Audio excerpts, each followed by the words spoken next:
Hello, c'est Mia de Positive Mind Attitude. Après un parcours de plus de 4 ans et demi avant de connaître enfin les joies de la maternité, j'ai décidé d'associer mes compétences professionnelles de thérapeute à mon vécu personnel lié à l'infertilité et la PMA pour accompagner les femmes en désir d'enfant et leur permettre de reprendre le plein pouvoir sur leur fertilité. Si tu veux agir pour ne plus subir, tu es au bon endroit. Que tu sois suivi médicalement ou non, mes conseils te permettront d'avoir un autre regard sur ton parcours et d'adopter une approche globale pour mettre toutes les chances de ton côté. Ensemble, brisons le tabou de l'infertilité. Si tu connais une femme qui est concernée par le sujet, je t'invite à lui partager cet épisode. Maintenant, installe-toi confortablement et c'est parti pour l'épisode du jour. Infertilité, l'épisode que les réseaux sociaux ne veulent pas que tu écoutes. Tout d'abord, j'aimerais commencer par remercier toutes celles qui ont pris le temps de m'envoyer un message à l'issue de l'épisode 58, l'épisode qui s'appelait « Accepte le diagnostic, refuse le verdict ». J'ai reçu une vague de messages de soutien, mais juste énormissime. Franchement, un immense merci. Ça me touche, mais terriblement. Alors vraiment, en plus, ce sujet-là, j'ai hésité à le partager pour être totalement transparente parce que, pour la simple et bonne raison que je n'ai pas encore assez de recul. Généralement, quand je partage quelque chose, c'est que je l'ai déjà traversé et que j'en ai tiré des leçons. Ici, je suis en plein dedans et donc c'était un petit peu compliqué pour moi de me dire, ok, est-ce que je partage, est-ce que je partage pas? J'ai franchement hésité. Mais en fait, j'ai pensé que ça te serait tellement utile, tellement il y a des similitudes énormes avec ce que j'ai déjà vécu il y a quelques années dans mon parcours de fertilité, mais aussi évidemment avec ce que tu peux vivre toi en ce moment. Et c'est ce qui m'a amené justement à faire preuve d'une telle transparence et donc à te partager tout ça. Donc vraiment un immense merci pour tous ces messages. J'espère d'ailleurs avoir pu répondre à tout le monde, mais j'ai été submergée vraiment de messages de soutien. Donc encore un immense merci par rapport à ça. Et parmi ces messages de soutien, vous avez été super nombreuses à me dire à quel point j'étais forte. Alors, merci déjà, mais je pense que cette force, en fait, chacune de nous l'a en elle. Cette force à titre personnel, et je te partage ça parce que je pense que ça peut vraiment à nouveau te servir toi aussi, c'est que cette force que vous m'attribuez, quelque part, moi je la puise dans mes valeurs. Pourquoi ? Parce que j'ai des valeurs qui sont très fortes. La liberté, c'est une de mes valeurs essentielles. La bienveillance aussi, la justice aussi. Et en fait, dès que ces valeurs-là sont bafouées, dès qu'elles ne sont pas respectées, en gros, je me transforme. C'est vraiment quelque chose qui est très très fort chez moi. Tu vois l'incroyable Hulk, c'est un peu ça.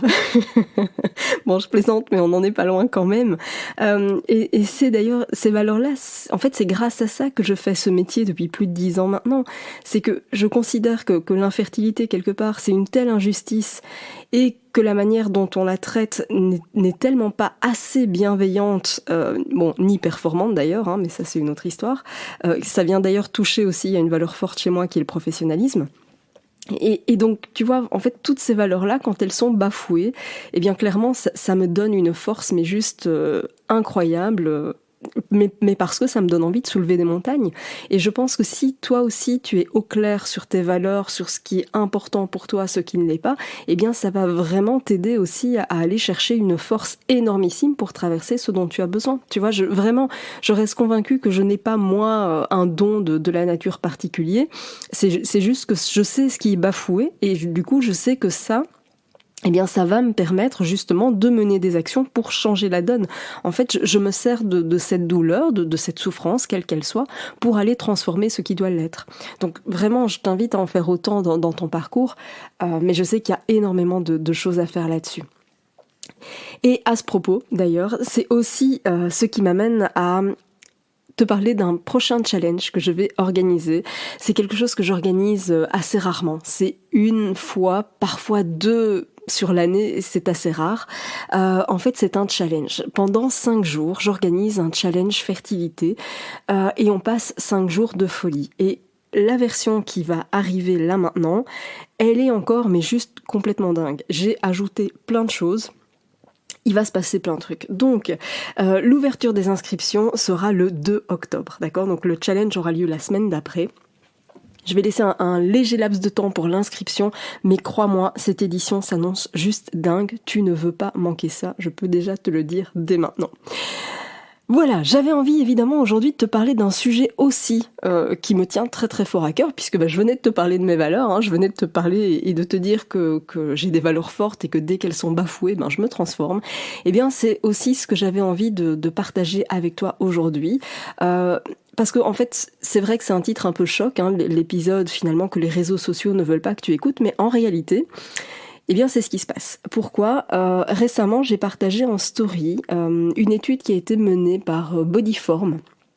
Et en fait, ça te montre qu'il y a des mots qui sont particulièrement tabous, notamment sur les réseaux sociaux, bien évidemment, et qui flinguent complètement ce qu'on appelle l'algorithme. Tu sais, quand tu publies, eh bien, l'idée, c'est que tu sois vu par de plus en plus de personnes, et c'est vrai qu'il y a des sujets qui sont beaucoup plus compliqués que d'autres. Et je le vois évidemment, il y a eu toute une époque où je faisais parfois un peu de publicité pour un événement, pour les programmes, pour plein de choses, mais comparativement à d'autres secteurs, eh bien c'était très compliqué de toucher les femmes. Pourquoi ? Eh bien tout simplement parce que les mots que j'utilise qui sont inhérents à mon activité sont censurés sur les réseaux sociaux. Et donc cette étude de Bodyform met en avant justement les mots qui sont tabous et en fait ce sont des mots qu'on ne peut absolument pas prononcer sur les réseaux sociaux sans risquer d'être censuré. Mon compte a d'ailleurs failli être supprimé à plusieurs reprises parce que je ne corresponds pas aux standards des réseaux sociaux. Donc ça, il faut quand même le savoir. Je dois vraiment faire attention, notamment au niveau de la publicité, etc. Vraiment, en 2023, cette année pour l'instant, je n'en ai pas fait. Pour la simple et bonne raison que je ne voulais pas risquer de perdre mon compte, parce que ça voudrait dire évidemment que je suis censurée, muselée et que je ne peux pas porter mon message au plus de femmes possible, et ça pour moi c'est juste inacceptable. Là encore, tu vois que ma valeur liberté, elle est fortement touchée, et c'est d'ailleurs ce qui m'a amenée à créer justement ces épisodes de podcast, parce que je veux pouvoir être libre de m'asseoir sur le politiquement correct, et je veux pouvoir être libre de prononcer les mots que les réseaux sociaux trouvent tabous, mais qui concerne en fait la santé féminine. Donc pour moi, c'est juste du non négligeable. Et c'est d'ailleurs aussi ce qui m'a amené à publier mes livres moi-même et à ne pas passer par une maison d'édition jusqu'à présent, parce que je ne voulais pas me tenir à un discours de politiquement correct. Si j'ai quelque chose à dire, je veux pouvoir être libre de le dire. Et en fait, dans la liste de mots censurés, eh bien, on va retrouver des mots tels que endométriose, infertilité, syndrome prémenstruel, fausse couche, syndrome des ovaires polykystiques, menstruation, glaire cervicale. Tout ça, eh bien, ce sont des mots que les réseaux sociaux ne veulent pas entendre parce qu'ils vous censurent. Ils vont restreindre la portée de la publication. Enfin voilà, il y a tout un tas de choses qui sont mises en place par l'algorithme et que je trouve profondément injustes. Ces mots-là font partie de mon cœur de métier et ça fait partie de la santé des femmes, et pour moi il est inacceptable que ces mots-là soient tabous. Enfin, je veux dire, à l'heure où j'enregistre cet épisode, on est en 2023. Comment est-ce que ces mots-là peuvent encore être tabous aujourd'hui ? Je ne comprends pas cette fausse pudibonderie qu'on peut trouver comme ça sur les réseaux sociaux. C'est pour moi inacceptable. Mais en même temps, c'est aussi le reflet d'une société. Alors, je ne vais pas dire de la société, parce que je ne veux pas généraliser. Je sais qu'il y a des gens qui sont totalement ouverts, bien évidemment, mais de manière générale, on voit quand même que la société refuse de voir les choses en face, refuse d'entendre parler de de la réalité des femmes et des couples, bien évidemment, quand on parle de fertilité. Parce que ça les met mal à l'aise, parce que on préfère dire que tout va bien et on préfère continuer à croire, comme ce que j'ai vu récemment dans une publication de Magic Maman d'ailleurs, j'ai partagé, ça m'a mise hors de moi, où c'était un post qui disait le meilleur mois pour tomber enceinte. Non mais comme si c'était quelque chose qu'on pouvait prévoir, calculer. Et en fait ça me rend dingue parce que ça véhicule encore le message qu'il suffit d'arrêter sa contraception pour que ça fonctionne. Je rappelle que ça a peut-être été vrai il y a longtemps. Et encore, je pense qu'il y a énormément de personnes qui ont éprouvé beaucoup de difficultés, mais qui n'en parlaient pas parce que c'était encore plus tabou qu'aujourd'hui. Mais on continue à véhiculer ce message comme quoi la contraception, en gros, c'est l'assurance de pouvoir choisir d'avoir un bébé quand on veut. Et c'est faux et archi faux. C'est pas parce qu'on l'arrête que ça fonctionne. Et c'est la réalité malheureuse de plus en plus de couples. Enfin, je veux dire, on est aujourd'hui un couple sur 4 à éprouver des difficultés à concevoir un enfant. Il est complètement absurde et irresponsable, à mon sens, de continuer à véhiculer ce genre de message. Ça me rend dingue. Et vraiment, ça m'a fait penser aussi à évidemment plein de choses et à 2 épreuves que j'ai vécues. Tu sais, je pense notamment aux arrêts de grossesse.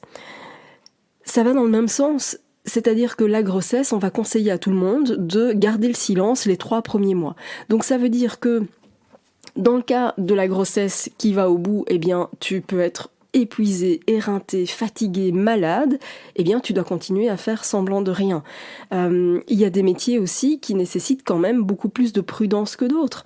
Moi, j'ai des femmes que j'accompagne qui sont parfois architectes ou qui travaillent dans des métiers qui sont plutôt physiques, eh bien pendant 3 mois, en gros, le message qu'on véhicule, c'est il faut rien dire et faire semblant de rien. Ben non, parce que ça augmente le risque d'arrêt de grossesse aussi.